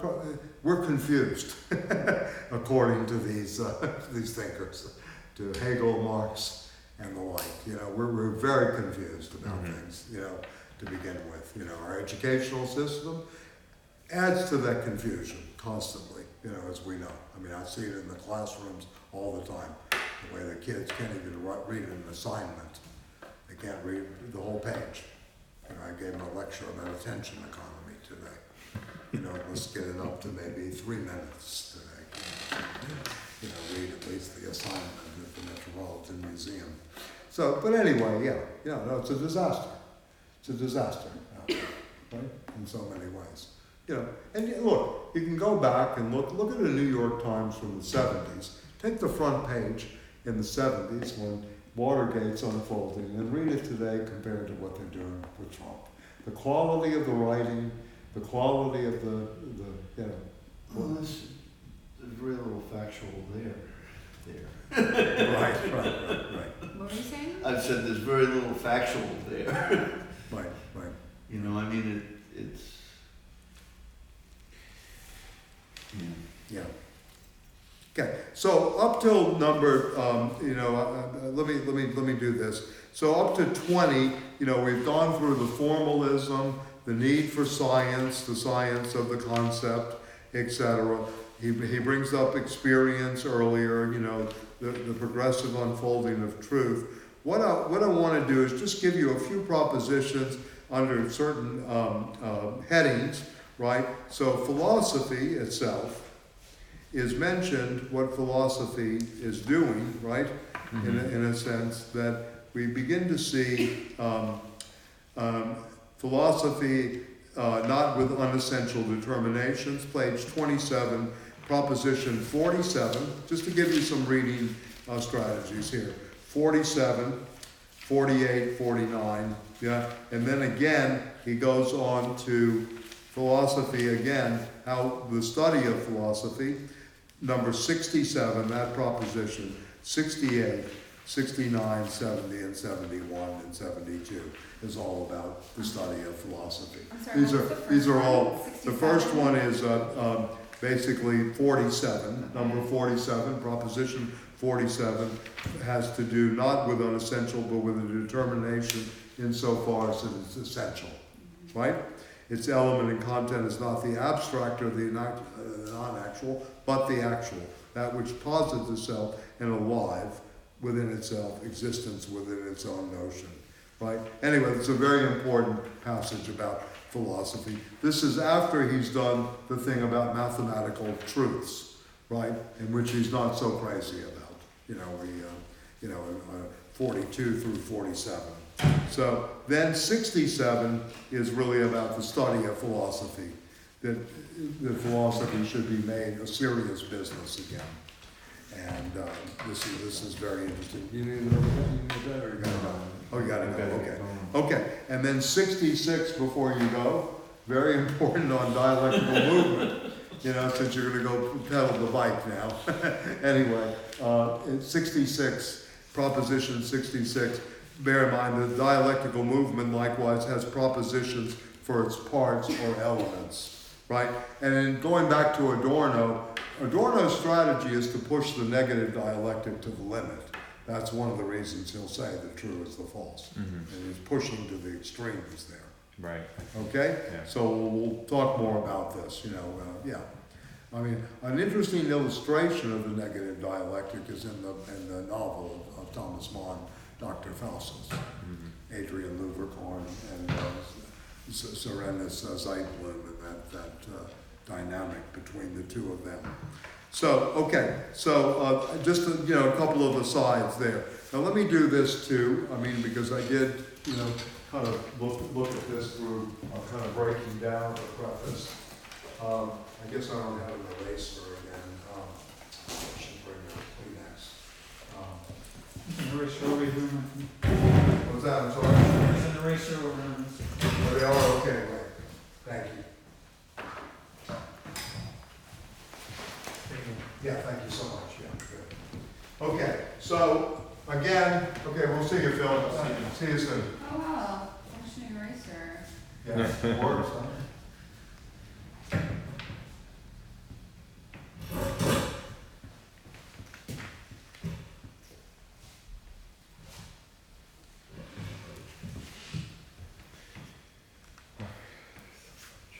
Okay, so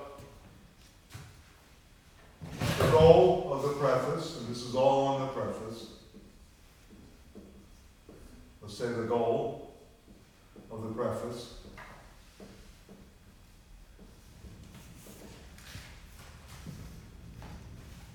is the scientific system.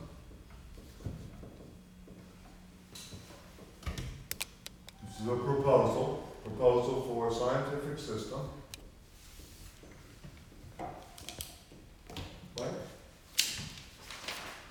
And we see the impossibility, this is against Adorno or before Adorno, of a partial truth.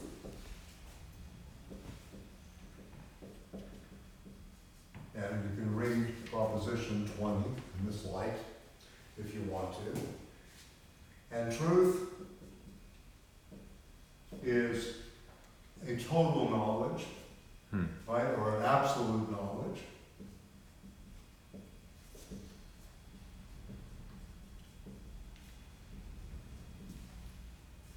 Right, and it is also ordained, right, or ordinated, it's listed, right? It's ordered throughout, right? Okay, so that's the goal, right, of the preface, right, is to establish this scientific system. It's a proposal for a scientific system of knowing. The royal road to science is paved with the labor of the negative, to put it in those kind of terms. Okay? All right? So that's number one, the goal, right? Then two is the point of departure, right? So let's call this one, we'll call this two. The point of departure, how Hegel leaves, and this is basically a Marxist moment. You're looking at the point of departure, not arrival, not a starting point, right? It's the critique, right, of Schelling.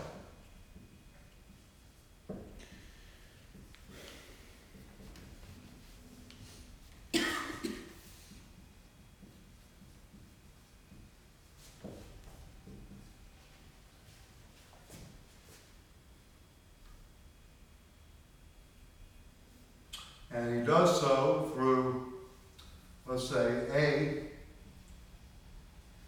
the general characteristics of the epoch.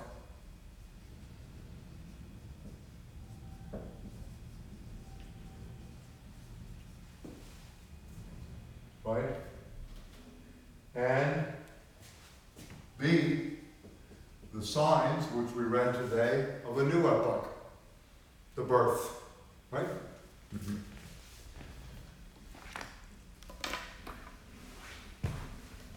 So we're on the precipice, we're on the threshold of a new epoch, with our point of departure being probably both Schelling and Fichte. I would also say Fichte in terms of the positing, right? The positing I. Okay? So that's the point of departure, number 2, and basically the signpost thing. And then thirdly, number 3 would be the path, right, if you will, which takes us to the goal, right?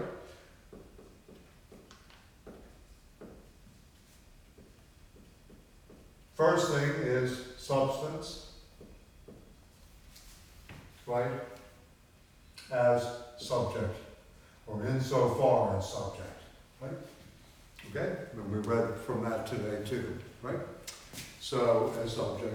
And then B, if you will, the system of science, right? And then, Phil's not here, but the place of the phenomenology in the system of knowing.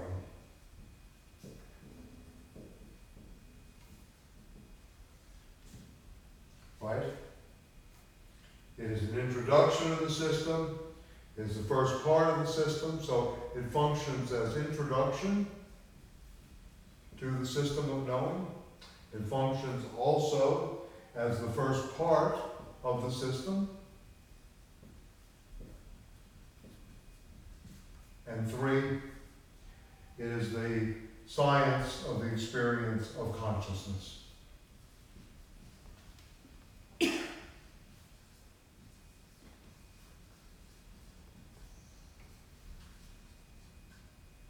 Okay? So, all right, do you understand? I mean, so he's situating in this preface where the phenomenology is in his entire system. He's conceptualizing this at many, many levels, right? So this is the third moment, the path to the goal. The point of departure is a critique and a general goal. So the path is there, and we're really reading here, at least in a very primary, visceral way. And if you get something out of this, it would be the visceral knowledge of the science of the experience of consciousness. You would see the experience of consciousness at work, both in shapes, self-consciousness in general, and self-consciousness. And we'll be talking more about that as we get into it more. And then finally, fourthly, right, we have the means of attaining the goal, or the method. The means to attain the goal. And this is, I'm just breaking down the preface here. So we have the historical model, 1.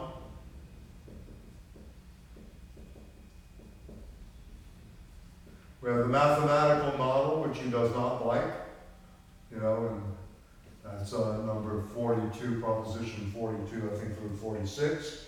The philosophical model,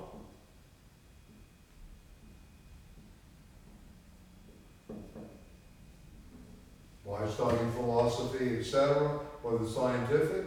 And then, of course, he has what he calls pseudo-philosophical models at work in the preface.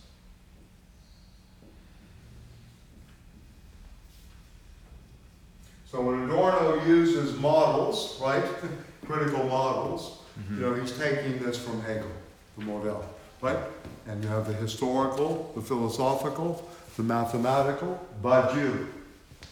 If you want to make him Hegelian or do a Hegelian move on Badiou, you would say he's doing the mathematical model, the mathematical ontology. He's arguing with propositions 42 through 47 in Hegel. Yeah, and we can continue this discussion as we go on, with the pre-Socratics too, when we get to the Pythagoreans as well, in that level. Okay, the fifth and final moment in the preface is the public's I'll put this here, right? The result. So we go full circle from the goal to the result, the anticipation by the public, you know, the guys, right? As a criteria of the truth. Right? How do we get to that public view, civil society that begins to judge this as the truth, right? In the public sphere. And this is going on towards the end. I'll just give you the propositions on this.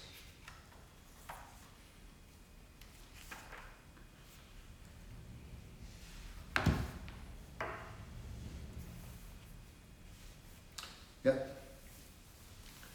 This is in proposition 71, towards the end, the general level of insight now is altogether more educated, its curiosity more awake, and its judgment more swiftly reached, so that the feet of those who will carry you are already at the door. Very nice, huh?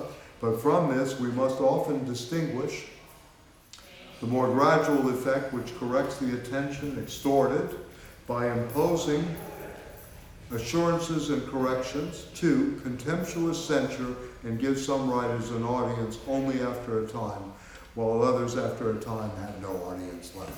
So he's anticipating his audience here, right, as an educated public, right? So he's actually framing this out there about his work. So that's why he writes the preface afterwards. It's a retrospective. You know, who will see this? Who will accept this? And then at the end, the universality of the spirit has taken on such a strength that will make it possible that the public will become ultimately, and time will judge as the criteria. And he doesn't say truth, the truth, right? The truth. The criteria of the truth, right? So,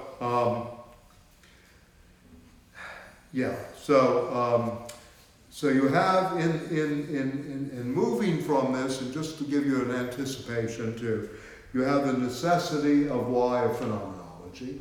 This is going to go on in the introduction, and this is Hippolyte's suggestion of how do you read the phenomenology. You begin with the introduction, and its necessity to be read. Rimbaud began with the preface, what is its goal, and how are these things interconnected, and hopefully in the 2-week period you have time to go over this carefully and hopefully see some of the interconnections going on, right? And then secondly, you know, knowledge. The knowledge part is a critique of Kant, and then of course you have the critique of Fichte and Schelling going on, right? You know, and I think proposition 63 is a critique of Kant, if I'm not mistaken. And then the themes, right, is the partial knowledge. The phenomenology is a path to absolute knowing, right? And there are 2 methods, right? The critique of truth, right? And the criteria of truth, and then of course the experience of consciousness. And this is going on in the introduction. So hopefully, I mean, this will help a little bit, these kind of 5 pointers that you're going to go from a goal, that he makes his point of departure, and in between the lines, even though he doesn't mention, I think he mentions Fichte, but not Schelling, if I'm not mistaken, in the preface. You know, he's going to critique their approaches to knowing, right, and positing of the I, you know, and then the general characteristics of the philosophical epoch on which he's leaning on, that he does not want to engage in the old language, right, anymore. He wants a transformative language. And we see the signs of the new epoch in the birth child, right? And then we have the path or the method to the, you know, to the goal, the substance as subject, the movement of that into a system of science, the place of the phenomenology in his general system of knowing, his epistemology, if you will, and of course then his introduction, first part of the system, and scientific, you know, approach, or the science of the experience of consciousness. It's not just you're conscious of something, or you're in a psychoanalytic session where you become conscious of something going on. This is a science of that experience of consciousness. What not only brings you to consciousness, but what shapes it takes, and then how it plays out epochally in the history of consciousness. And he has the three moments, we'll talk about this more, you know, the stoical, the skeptical, and the unhappy consciousness. We're going to go through that, okay? And we'll talk about skepticism very actively too, in terms of doubt and all that. So anyway, I know I only assigned up to 50 something, but yeah, any questions about this so far? I mean, I got other stuff to talk about, but yeah. Any questions? I mean, again, just trying to give this, you know, itinerary, if you will, of what he's doing in the preface. I guess Yeah, please. I'm curious Yeah. about, and this is sort of like a vague question, Yeah. but about parsing out these notions of like actual and essence, and sort of what he's really like saying there, Okay. like he keeps saying something becomes actual, so I'm like curious what that means to be actual, if that makes sense. Yeah, I mean, in German, there's a distinction between Actualitas and Wirklichkeit. Okay. Wirklichkeit means the effects of reality, or the effects of the works of reality, which is what Hegel will use often for ultimately reality, right? The works of reality, the effects are taking place. In the Actualitas, it's time of the now, something that is in the now time Okay. in many ways. So it's much more immediate, right? Okay. And actual in that case, versus that of reality, which is part of effects, right? The Wirklichkeit, the work of the negative and the labor of the negative is taking place. Okay, so that's one thing that's going on there. And I'll do some more work on this. I mean, we'll hold it. It's a very good question, you know, going forward. But actualitas means timely as well in German. Okay? So, yeah. I mean, it's a very powerful language. I mean, in the sense that it's really tailored for philosophy at this particular time in history. You know, it's no longer the front. The Germans really have this kind of density, and you can see it in German science. You can see it in all the fields that they really opened up. You know, what is this language that Heidegger, Luther, and Hegel all claimed had this affinity to the ancient Greek? Well, Luther in the sense of the Hebrew, you know, and the Greek too, because the New Testament is written in Greek, not in philosophical Greek, obviously, you know, yeah. But anyway, yeah.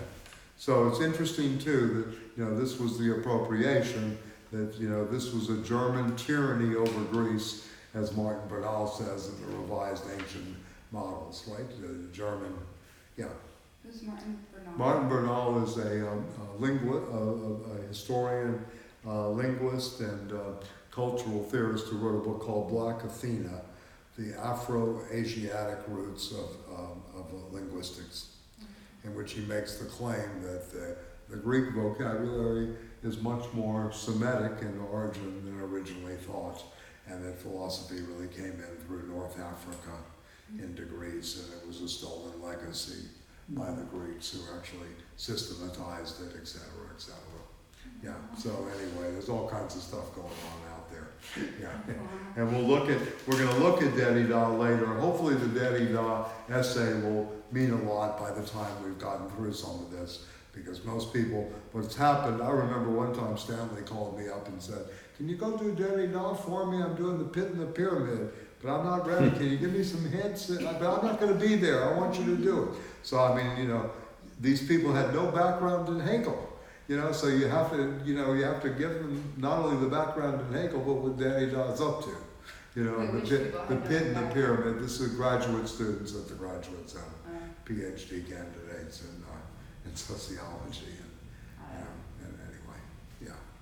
So you're going to find that if you go to graduate school, a lot of people, you know, are, you know, the unwashed, you know, uneducated masses. Yeah. and then it becomes a jargon machine. This is part of our problem always. Right. 'cause You know, like what's you're really using being transformed here? What's really being Class. changed, right? What's being changed? So it becomes a jargon, you know? Just, yeah, I mean, you ask a good question. What's actuality? You know? Yeah, yeah. What does he mean by this? Yeah, yeah, yeah, yeah. Nobody asks those questions anymore. They just use it. Right. Yeah, yeah, yeah. So, I mean, this is, you know, yeah. So, anyway, any propositions really strike you, or I any like 32. interconnections? Which one? 32, death. Okay. Oh yeah, 32. Right. It's like, The analysis of an idea? Yeah, Yeah, death. this is great, yeah, That's amazing. yeah. You wanna read it? Yeah. Okay. Death is not an actuality, by the way, you know, speaking of actuality. Alright, it says non-actuality. Yes. The analysis of an idea, as it used to be carried out, was in fact nothing else than ridding it of the form in which it had become familiar. To break an idea up into its original elements is to return to its moments, which at least do not have the form of the given idea, but rather constitute the immediate property of the self. This analysis, to be sure, only arrives at thoughts, which are themselves familiar, fixed, and inert determinations. But what is thus separated and non-actual is an essential moment, for it is only because the concrete does divide itself and make itself into something non-actual that it is self-moving. The activity of dissolution is the power and the work of the understanding, and the most astonishing and mightiest of powers, or rather the absolute power. The circle that remains self-enclosed and like substance holds its moments together is an immediate relationship, one therefore which has nothing astonishing about it. But that an accident as such, detached from what circumscribes it, what is bound and is actual only in its contact with others, should attain an existence of its own and a separate freedom. This is the tremendous power of the negative. It is the energy of thought, the pure I. Death, if that is what we want to call this non-actuality, is of all things the most dreadful, and to hold fast what is dead requires the greatest strength. Lacking strength, beauty hates the understanding for asking of her what it cannot do. But the life of spirit is not the life that shrinks from death and keeps itself untouched by devastation, but rather the life that endures it and maintains itself in it. It wins its truth only when, in utter dismemberment, it finds itself. It is this power, not as something positive, which closes its eyes to the negative, as when we say something that it is nothing or is false, and then, having done with it, turn away and pass on to something else. On the contrary, spirit is this power only by looking at the negative in the face and tarrying with it. This tarrying with the negative is the magical power that converts it into being. This power is identical with what we earlier called the subject, which by giving determinatenesses an existence in its own element supersedes abstract immediacy, that is, the immediacy which verily is, and thus is authentic substance. But being or immediacy whose mediation is not outside of it, but which is this mediation itself. This is the title of one of Zizek's books, you know, Tarrying with the Negative. I like that line about beauty. Beauty hates the understanding for asking of her what it cannot do. Yeah. Bob Dylan, beauty walks a racer's edge, one day I'll make it mine. Huh? I sat beauty on my knee and I cursed her, Rimbaud. Beauty must be, what was it? Beauty must be, what was it? Breton's great saying, beauty must be hysterical or something, hysterical, you know, whatever, something like that. Yeah. Or, yeah. Anyway, interesting, because this is a play of, you know, the aesthetic and the understanding at work, right? Yeah. And interesting that beauty lacks strength. It lacks strength, yeah. Right? Yeah. But spirit is able to face. Yeah, Right. death, yeah. Yes, it's Maintain not itself shrunk. in front of it. It does not recoil. Yeah. And this is an interesting thing, that you could do a kind of phenomenology of not recoiling, Mhm. is really what this is about ultimately. Not recoiling in the face of, the idea of death, anyways. And you see this in the master-slave dialectic. Why is the slave materialized? Yeah. Because they're afraid of taking the risk in the fight to the death. Do you think that Right. this is This why? is interesting, very interesting passage. It's a great choice, for both of you. I see that, you have the right unconscious working here in terms of. Do you think that Yeah. this is why Sartre separates the aesthetic and the political? Because, like, from this line. I don't know if he does separate the political and the aesthetic. Where do you see that in Sartre? I'm sorry. I mean, I Well, just wanna okay, so like see where the you're public looking. intellectual, you get up on the barrel and you're speaking, you sort of, and then you separate that from your writing on Flaubert. Well, yes and no. I mean, Sartre came up with a theory of engagé. His Mhm. writing was engaged writing. He Engagement. writes a book, for whom does one write? I mean, he writes a text. What is literature? For whom does one write? Mhm. From what standpoint? And he claims that poetry is an aristocratic endeavor. He goes through this with Mallarme in his study. Not that I agree with him, Okay. but, in some ways, he doesn't really separate, the aesthetic from the political. Okay, interesting. To be honest. And, No, and that's good. Flaubert, in a way, is a study in that kind of bourgeois decadence, because Flaubert is the advent of modernity with sentimental education and Madame Bovary. And this is the advent, so he's through Flaubert, he's actually studying a whole epoch, right? In a sense, that has tremendous political value, right? The bourgeoisie, the idiot of the family, etc., right? And yeah, so I'm not so sure he separates the political and the aesthetic. Okay. Now Adorno, the aesthetic theory is political for Adorno, the writing of the aesthetic theory. Right. So Beckett's endgame is just as political Right. as, Eugene O'Neill's Long Day Journey into the Night, or, Right. or Waiting on Lefty by Clifford Odets, or these kind of things. Okay. So, and if you look at Sartre, he illustrates his philosophy in theater. The Flies, The Condemned of Altona, No Exit, Dirty Hands. Yeah. So he does have this going on. So I'm not so sure there's a radical separation. You could say that he raises political questions, Right. and that there's a political aesthetic at work, Okay. in a way. So it might be better to look at his work as a political aesthetic. When he writes on Fanon, it's the aesthetics of blackness. Right. It's the stake. He goes to Black Orpheus to talk about this. He goes to a film by Olphus to talk about Fanon. He uses these metaphors. So yeah. Okay, good. Thanks. Yeah, for okay, I mean, bringing I'm that just, up. No, I appreciate that yeah, because yeah. I was reading Yeah. something that was probably off base. Well, who were you reading? It was just an article about Yeah. about Who wrote it? Godard and the relationship between Godard and Sartre.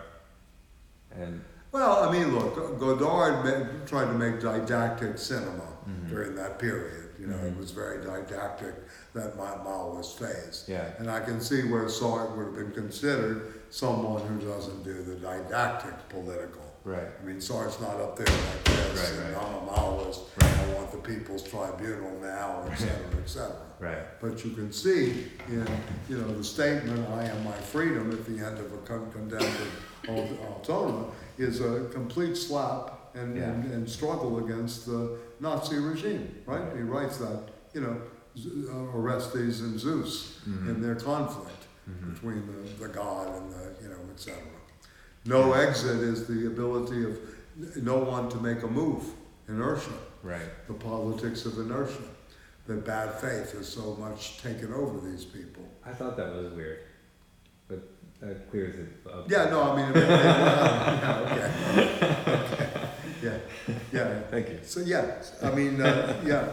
some other thoughts? I mean, I have a couple of more little things. I mean, I was just gonna say, this is a great section. Like I said, we have 2 weeks, so you can read this over, and what we'll do is we'll kind of tie up the preface, and then if you have time, I'm gonna, maybe start going into self-certainty and talk about the stakes there, right? In many ways, right? And then I'm gonna figure out a way we can get through this without, too much just surface reading and do the denser parts. I'm trying to figure out what I really want to emphasize. I'm certainly going to read, because it's so crucial, is the master slave, the lordship and bondage section. I want us to do this. I think it's absolutely, I crucial. love this whole thing about the tree and sense certainty. It's really funny. Oh, yeah. Yeah, well, he likes trees and acorns and the drum. Bloom, blossoming trees, Yeah. Where's the tree?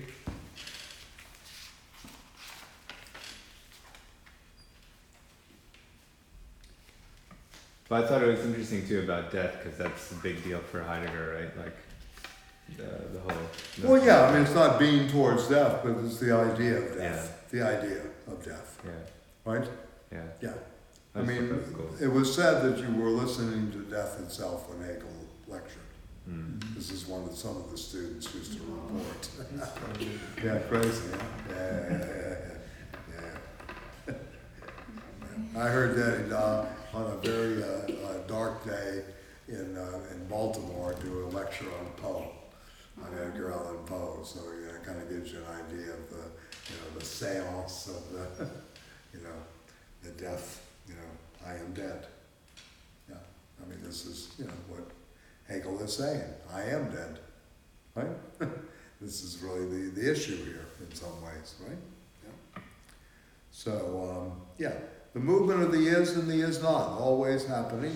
So yes, sense certainty is about intuity, the night, the thisness, and the time, and actuality comes back here in the sense certainty as well. Yeah. And this whole Marxist idea of this nightmare on the living, of the dead, and sort of always being in that place seems sort of related to this idea,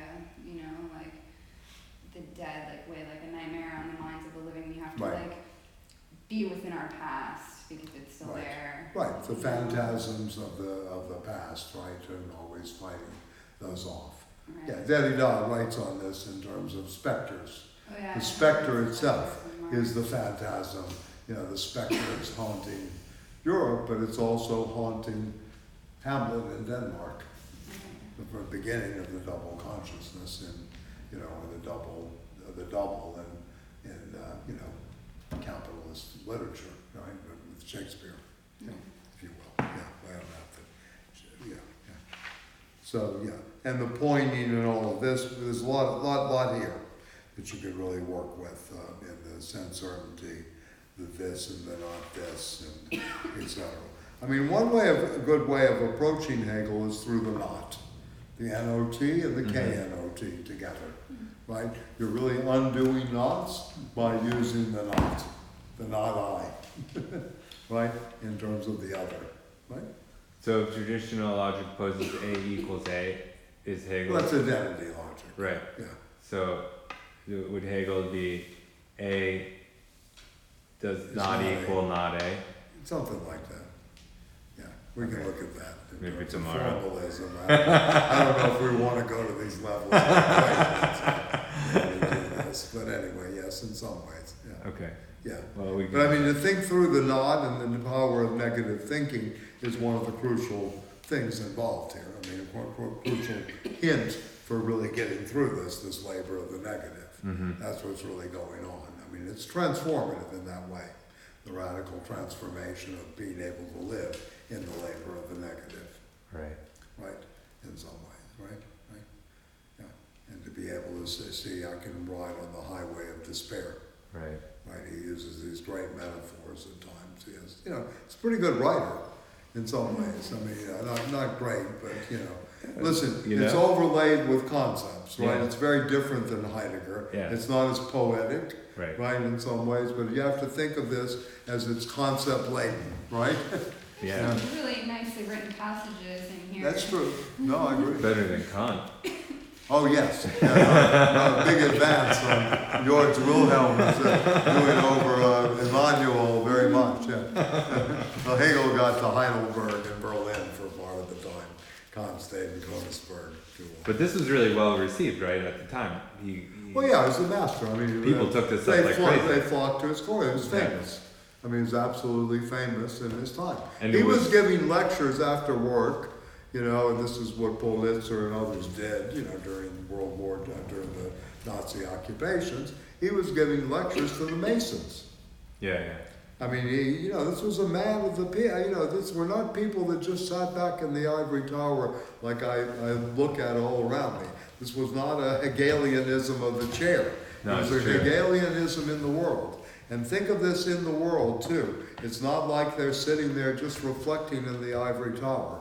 It's observing what's going on, especially Napoleon, the French Revolution, where the Prussian state is.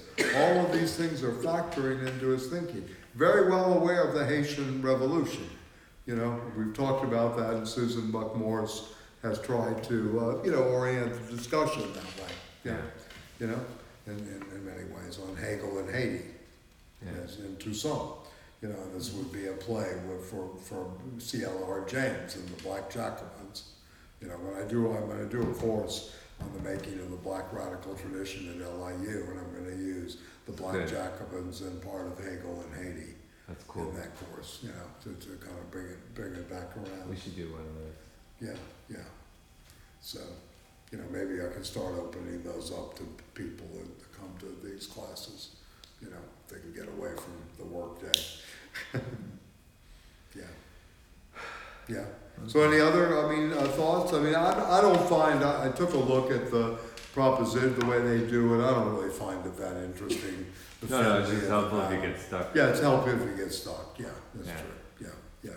Don't find it overly, No, they're very, it's very literal. Almost. It's literal Yeah. summaries, Yeah. right, of each proposition. Yeah. In some ways, right? Yeah. And I mean, what's missed here is the interconnectedness. Yeah. Like we can go, you know, from the beginning proposition Yeah, to the true. propositions on philosophy and see the interconnectedness. Yeah. You know, from proposition 1 where we started, No, they're not trying you to know, do that last at all, week, no. you know, we can go all the way to 70, 71 and all of this, right? Right? Yeah. Yeah. So, I mean, the main concept here is Wissenschaften.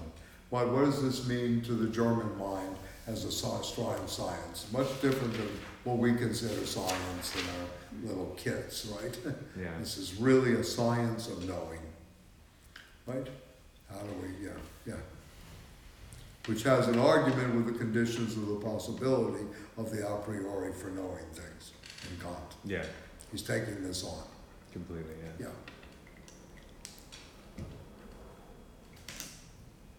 There is no a priori. What'd you say? There is no a priori for Hegel, really. No, it's just suppositions. Right.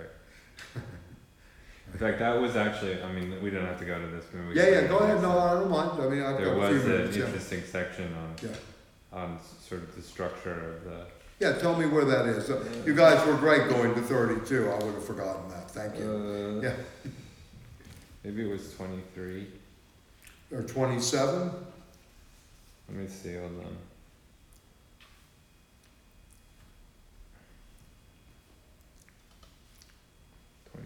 21 is purpose of activity with Aristotle. Then it goes back to the subject and science as system. Oh yeah, maybe it was 27. Yeah. And 27, the coming to be of science as such, or of knowledge, and is described in the Phenomenology of spirit knowledge in the What is first that? place, is the non-spiritual, i.e. sense consciousness. Not self-consciousness, but sense consciousness. In order to become genuine knowledge, to beget the element of science, which is the purest concept of science itself, it must travel a long way and work its passage. This process of coming to be, coming to consciousness, coming into being, considering the content and patterns it will display therein, will not be what is commonly understood by initiation of a non-scientific consciousness into science. It will also be quite different from the foundation of science. Least of all would it be like the rapturous enthusiasm, which like the shot from a pistol begins straight away with absolute knowledge, and makes short work of other standpoints, but declaring that it takes no notice of it. The task of leading the individual from his uneducated standpoint to knowledge had to be seen in its universal sense, just as the universal individual self-conscious spirit whose formative education had to be studied. This is an attempt to look at Bildung, of educational formation, Bildung. It was 23. Okay. What I was talking about. 23? A priori. Yeah, okay. Because he says that he's saying in a proposition of this kind, one begins with the word God. By this, this by itself is a meaningless sound, a mere name. It is only the predicate that says what God is. So you have to, you can't, it gives him content and meaning. Right, Yeah. right. You have to go back to the experience of it. You can't just have Right. axiomatic, Right, right. But that kind of sets up the whole kind of grammatical thing there too. It does. This is a good section too, 23. They're all good, I mean, they're good propositions, but 23 is actually setting up the positing of the I, and also, the subject capitalized. You're gone from substance to subject. Right, like predication as this like sort of fundamental level of alienation. Right. Right, exactly. And that to me was all addressed to Kant. That's like a Kantian thing. I guess you could say maybe Fichte too, right? The which, I'm sorry? Fichte. Victor, Maybe, yeah. Oh, definitely, yeah.